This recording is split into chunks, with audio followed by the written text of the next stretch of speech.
Hi folks, how are you doing? I'm the Reverend Danny Crosby, a Unitarian minister serving congregations in Altrincham and in Urmston in the northwest of England.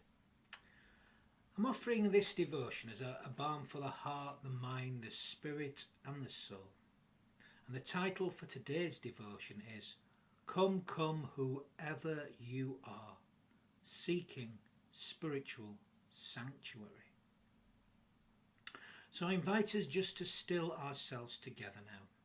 Let's invite a loving presence to be here amongst us and to awaken from deep, deep within us all. I have lit the flame of freedom in this cup of belonging, acceptance and love. Come, come, whoever you are, wanderer, worshipper, lover of leaving, it doesn't matter. Ours is not a caravan of despair. Come even if you've broken your vows 1,000 times. Come yet again. Come, come. Words of the Sufi mystic Rumi. Please know that you're welcome. Welcome in life. Welcome as you are, exactly as you are this moment. You are welcome warts and all and those beauty spots too. You are welcome no matter the state of your heart, your mind, your spirit and your soul. You are welcome as you are, exactly as you are in this moment. You are welcome as you are, but do not expect to leave this time together in exactly the same condition. Something may change. Always be open to change, to possibility, to what might be. Who knows? Who knows?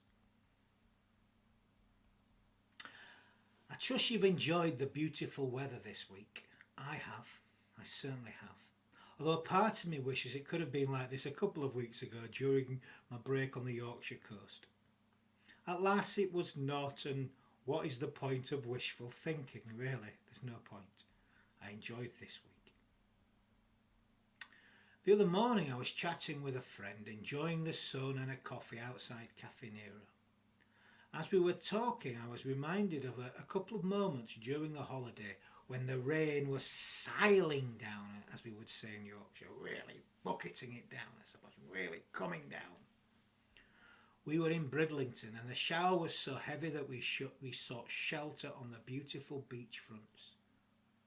We shared the space with a bunch of the most Yorkshire people you could ever wish to meet.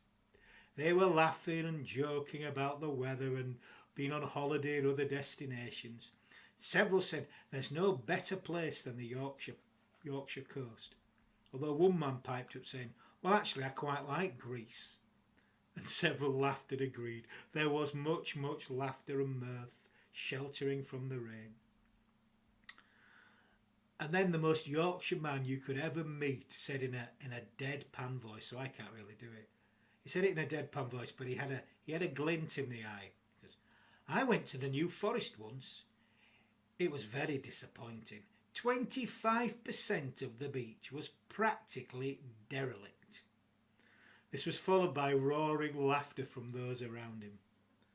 I whispered to Sue, welcome to Yorkshire. Anyhow, the rain abated and we enjoyed the day, and it was a lovely day. The weather turned out gorgeous actually by the end of it.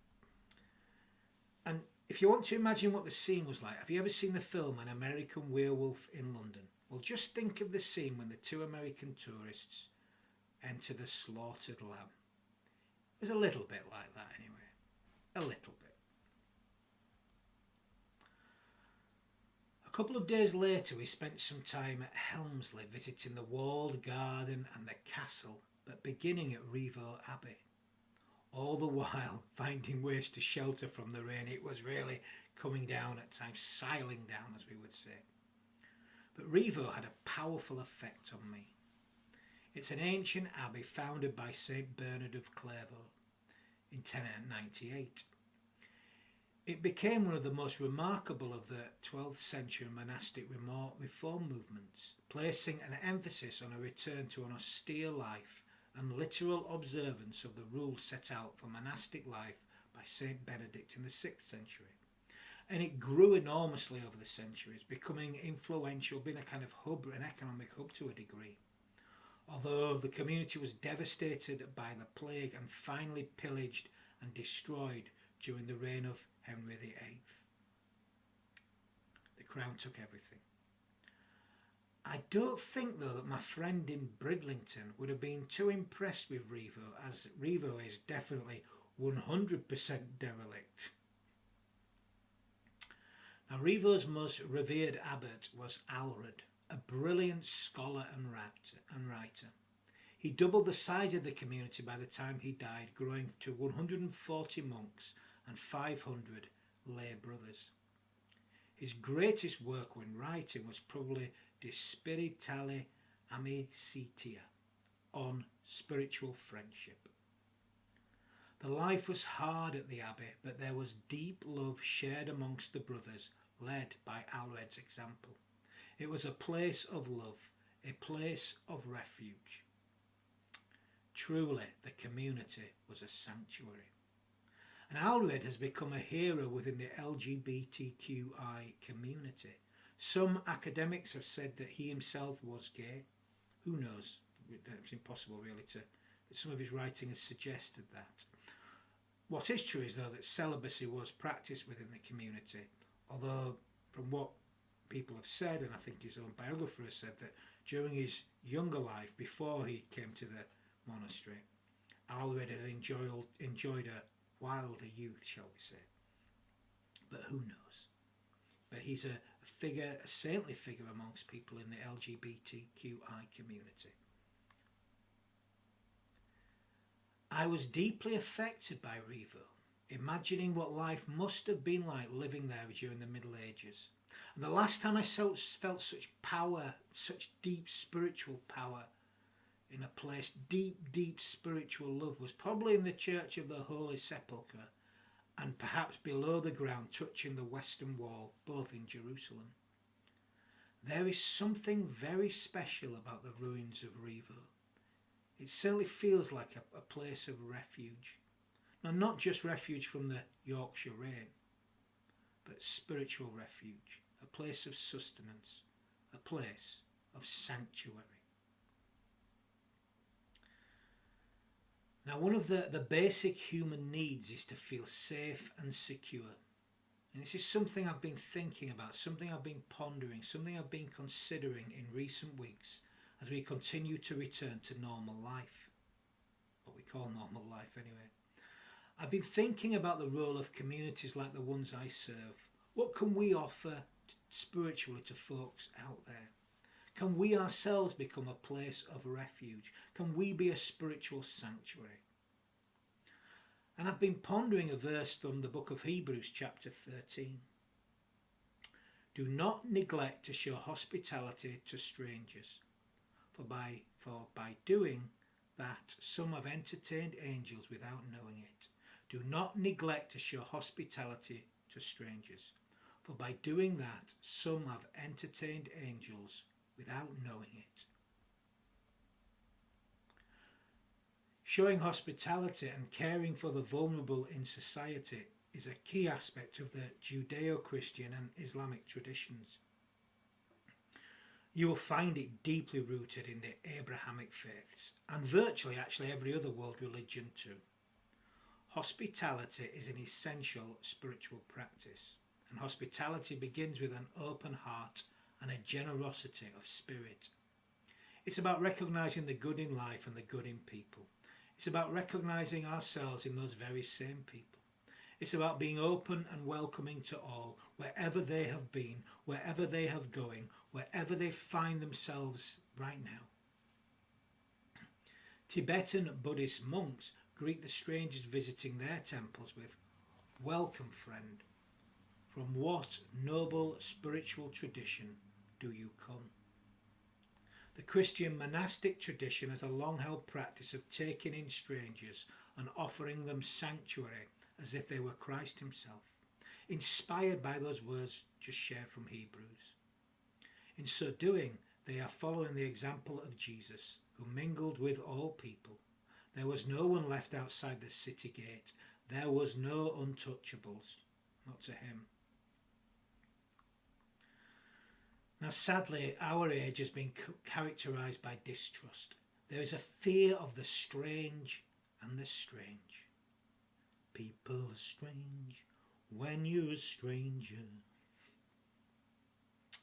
And this feeling, I think, has grown during during this pandemic. As society rebuilds, we will have to learn how to be spiritually intimate with one another again. We will have to relearn how to welcome one another and the stranger into community once again. If we do, we will not only be offering spiritual love to them, but also liberate ourselves from the bondages of selfishness and self-centeredness that we create in our lives by keeping it all out. As Joan Chittister has said, hospitality is the way we come out of ourselves. It is the first step toward dismantling the barriers of the world. Hospitality is the way we turn a prejudiced world around, one heart at a time. This is living by spiritual love, to offer sanctuary in our hearts. Now, sanctuary is probably a strange word, isn't it? Not one you hear very often. I think the first time I heard it was from the mouth of Charles Lawton playing the Hunchback of Notre Dame. Those immortal words, sanctuary, sanctuary. Esmeralda, you gave me water. I think the second time I heard it was probably in the cult classic great song, She Sells Sanctuary. Hard to say, isn't it? But the truth is, I don't think I understood it then, not properly. And I've been thinking about it once again as I've reflected on what the communities I serve can offer, these free religious communities I serve. What can we offer for a spiritual sanctuary, I suppose? But while I've been doing that, I've also been thinking about all the beautiful souls that have opened themselves to me over the years in so many ways. All those people that have offered me sanctuary, whether that's materially, emotionally, mentally and spiritually. I've been touched and loved by many souls, offering that deep spiritual love. Now, in its original understanding, a sanctuary was a sacred place, such as a holy shrine, I suppose. These places became safe havens for people in desperate need and fleeing persecution in medieval times. But the word has developed and expanded in meaning over the centuries into a place now of safety for humans or for animals, actually. There are many animal sanctuaries if you think about it. It's a place where we can be welcomed and made to feel at home, a place where we can thrive. And I think we can expand this idea even further. We can expand the meaning of sanctuary. For we as individuals can become sanctuaries too. We can become sanctuaries to those that are spiritually lost. And I've also been thinking about how we as individuals find refuge and sanctuary in our own individual lives. I've been thinking, where have you sought solace, spiritual solace perhaps, in the last year or so during this pandemic? Maybe that's something you can share with other people. Maybe that's how we begin to help one another. That's how we offer spiritual love to one another as individuals, to offer it to whoever we meet. Share those ideas of how you've found sanctuary and spiritual sanctuary, particularly in challenging times. You may help people. You may become an angel to them. Because the truth is, we all need sanctuary. We all need to find spiritual shelter. Parker J. Palmer has said, "Sanctuary is wherever I find safe space to regain my bearings, reclaim my soul, heal my wounds, and return to the world as a wounded healer. It's not merely about finding shelter from the storm. It's about spiritual survival." I often find sanctuary in poetry. I love sharing many poems with friends as they've shared them with me in the last year or so during the poetry group that I host once a week on Zoom. Consolation, sorrow and joy. Being together in poetry and verse. It's been lovely. And it's been wonderful having the local poet Oliver James Lomax join us and sharing his new poetry as he's written that each week. It's been wonderful. But as people have shared together, it's brought me close to people when I've needed to, despite our physical separation. A good poem offers sanctuary. It reminds me of the necessity, power and beauty of contemplation too. You can contemplate through poetry. I've been comparing that to perhaps some of the monks of Aelred's time who spent hours in contemplation. I may not contemplate as they did, but poetry does help me to reach those deeper aspects of my heart. Not just, it can become a form of prayer and meditation. Lectio Divina, I suppose, through poetry, if you read it that way. And I'm going to share a poem that always brings solace to my heart when I'm caught up in the storms of life. This poem really offers shelter to my soul, shelter from the storms of life. It's by that wonderful farmer, poet, philosopher, writer, educator perhaps, but always a farmer first, the wonderful Wendell Berry. I'm sure you know it. It's the piece of Wild Things. When despair for the world grows in me, and I wake in the night at the least sound, in fear of what my life and my children's lives may be, I go and lie down where the wood drake rests in his beauty on the water, and the great heron feeds. I come into the peace of wild things who do not tax their lives with forethought of grief. I come into the presence of still water, and I feel above me the day-blind stars waiting with their light for a time, for a time, for a time I rest in the grace of the world and am free, if only for a time. And as beautiful as the poem is, it offers more than just the beauty of its words. It offers something else that is refuge to me and to many others. It's something else that is solace, something else that is sanctuary for so many. And that's nature. Now for some that comes in the trees and the plants. Others, including myself, it's perhaps the animals. Whether that's the birds or the little mammals. I love the walking by the canal with our little dog. And I love the varieties of dogs we meet as they play and sniff and just live in the joy of being alive, really. All these things open my heart as they do so many other people's hearts.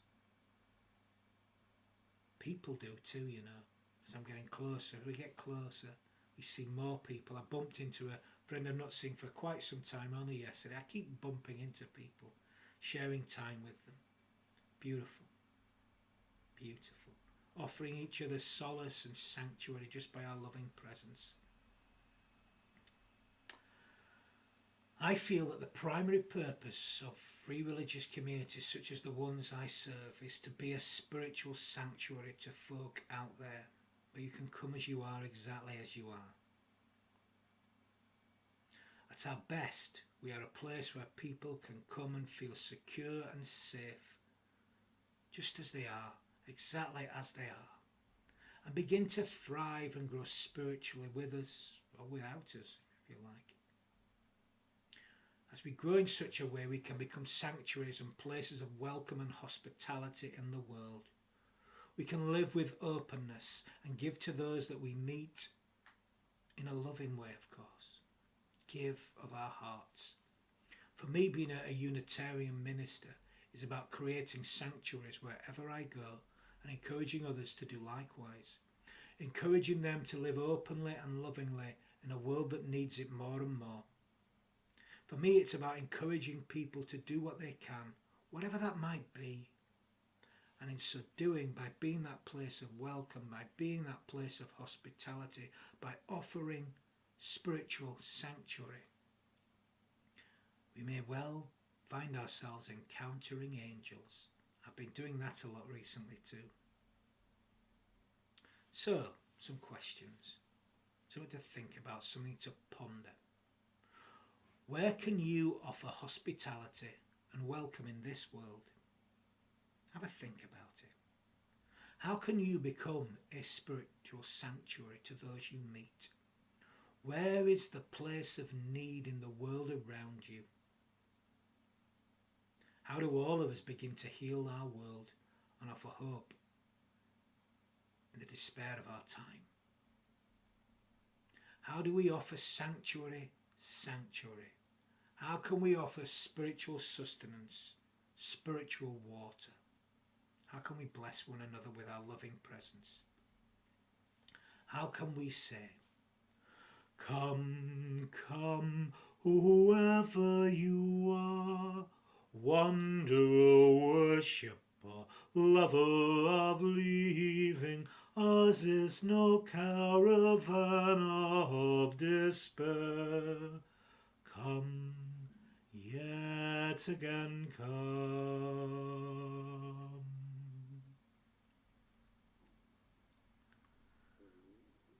So I'm going to end this reflection in my usual manner by just offering a few words of blessing, because we need to bless more. And we can all bless. We do so by giving our whole hearts to life. All you got to do is begin right here, right now. And all you got to do is give your whole hearts to life. Sounds like a task. Well, it begins right now. Give it a go today. Open your hearts to all that you meet.